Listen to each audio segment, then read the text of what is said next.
आज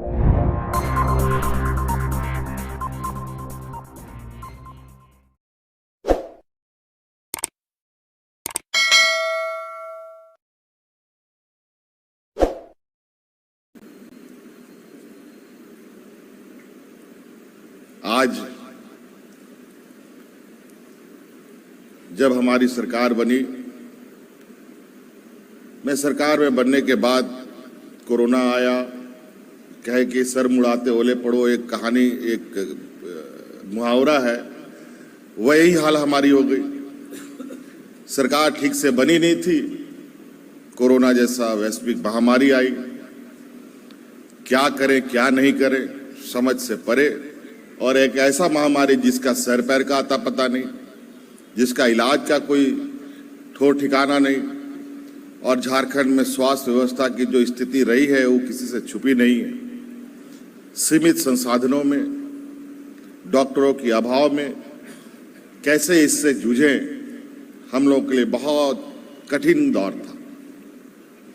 और उसमें लॉकडाउन के समय में आप लोगों ने देखा होगा कि देश में झारखंड एक ऐसा राज्य था जहां अपने भाइयों को, अपने ग्रामीणों को, किसानों को, मजदूरों को दूसरे राज्यों से ढो करके ला करके हम लोग गांव पहुंचाते थे। बल्कि हम लोग कोरोना को ढो करके, कैरी करके ला रहे थे। तो इससे तो हमारे राज्य में और अफरा तफरी होनी चाहिए थी और लोग हतोत्साहित होनी चाहिए थी, लेकिन दिन रात हम लोगों ने हमें कहा जाए कि सरकार सोती नहीं थी उस समय। और आप लोगों ने देखा होगा, महसूस किया होगा, कई राज्य में जानवरों की तरह इंसान मरे,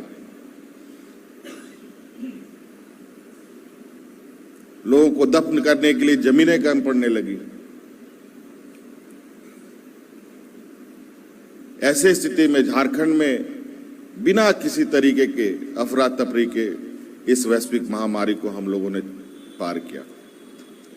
ये हम लोगों के लिए बहुत बड़ा गौरव का बात है, और वो इसलिए कि प्रकृति के हम इतने करीब हैं और यहाँ के जो लोग हैं इतने सरल, इतने सीधे और इतने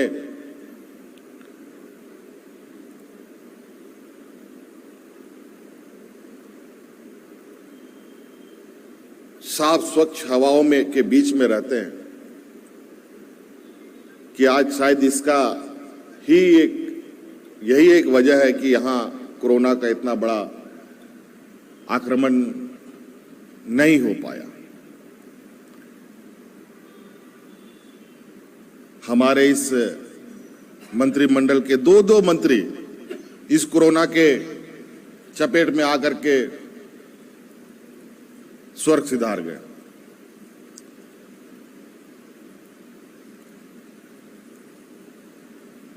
तो कई ऐसी चीजें हैं, और ऐसी स्थिति में ये पिछड़ा राज्य, जब मैं सरकार में आया तो मैंने कहा कि इतना भगवान ने हमें धरती के अंदर भी इतनी संपत्ति दे रखी है, धरती के ऊपर भी इतनी संपत्ति दे रखी है, आखिर यहाँ के लोगों की इतनी बुरी हालत क्यों है? लोग आज मजदूर बनने के लिए क्यों मजबूर हैं? कहां से शुरू किया जाए, कहां अंत किया जाए, समझ से परे था। देश आजाद से पहले से इस राज्य में और इस राज्य की खनिज संपदाओं का उत्खनन होता है। यहां देश का लगभग 42% खनिज संपदा हम लोगों के राज्य में मिलता है, और यहां के कोयला लोहा से कई राज्य जगमगाते हैं, लेकिन हमारे लोग अंधकार में रहने के लिए मजबूर। 100 साल के बाद अगर हम देख रहे हैं तो स्थिति बहुत बदलाव के रूप में हम नहीं देख पा रहे हैं। फिर हमने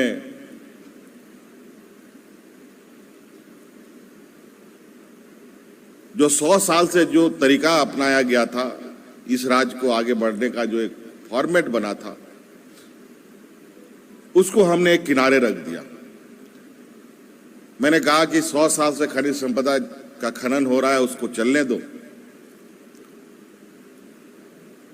और हमने सीधा रुख किया गांव की ओर, गांव की अर्थव्यवस्था की ओर। आज मैं इस संस्था के द्वारा जो विषय को लेकर आगे बढ़ रहे हैं, बिल्कुल इसके अनुरूप जैसे हम बात करते हैं, क्योंकि यहाँ जो लोग बैठे हैं, यहाँ जो छात्र छात्राएं हैं, आप लोग आज के वर्तमान समय को बहुत करीब से देख रहे हैं। समय अब बहुत तेजी से बदलता है। आज के 80-70 के दशक में समय काटने से नहीं कटता था। उस समय काटने के लिए दोस्तों को बुलाना पड़ता था, चलो भाई हम लोग सिनेमा देखने जाएं, चलो हम फुटबॉल खेलने जाएं या हॉकी खेलने जाएं। लेकिन आज आप किसी दोस्त को बोलेंगे कि चलो पिक्चर देखने जाओ, तो मोबाइल में व्यस्त रहता है, वो आपके साथ नहीं जाता।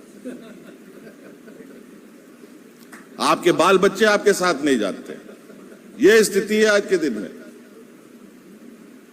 आज समय बहुत तेजी से बदल रहा है, समय का इतना अभाव है।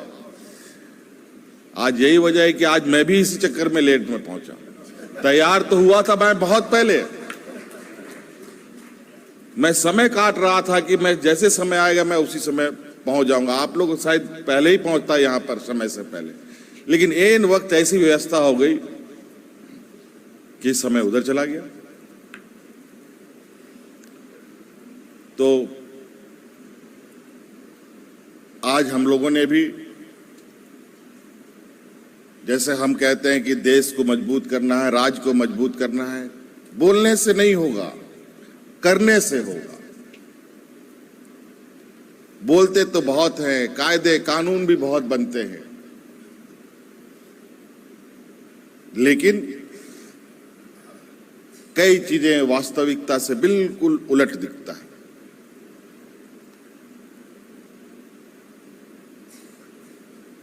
हमने इस मूल मंत्र को अपनाया कि राज्य तभी मजबूत हो सकता है जब हमारा गांव मजबूत होगा।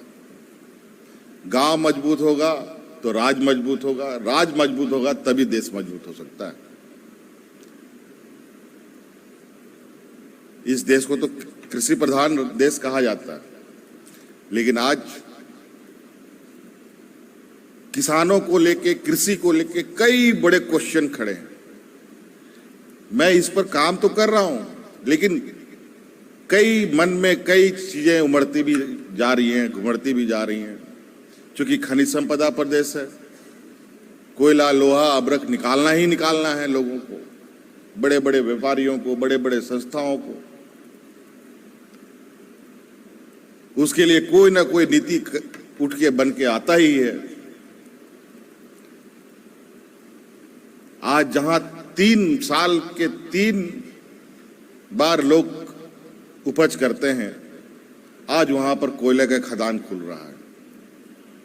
आज जो किसान है वो कोयला तो आज नहीं, कल 10 साल, 20 साल, 25 साल, 30 साल के बाद खत्म हो जाएगा। और जो किसान विस्थापित हुआ वो 25-30 साल के बाद वो किसान रहेगा कि नहीं रहेगा, उसका क्या स्वरूप होगा, और वो जिस जगह धान खेती करता था उस जगह पर धान दोबारा होगा कि नहीं होगा, इस पर कोई नहीं काम करता, ना काम किया। ठीक है, हम उस खड्डे को भर देंगे। उस खड्डे को भरने के बाद क्या वहां धान हो सकता है? अल्टरनेटिव क्रॉपिंग पर आपको जाना पड़ेगा।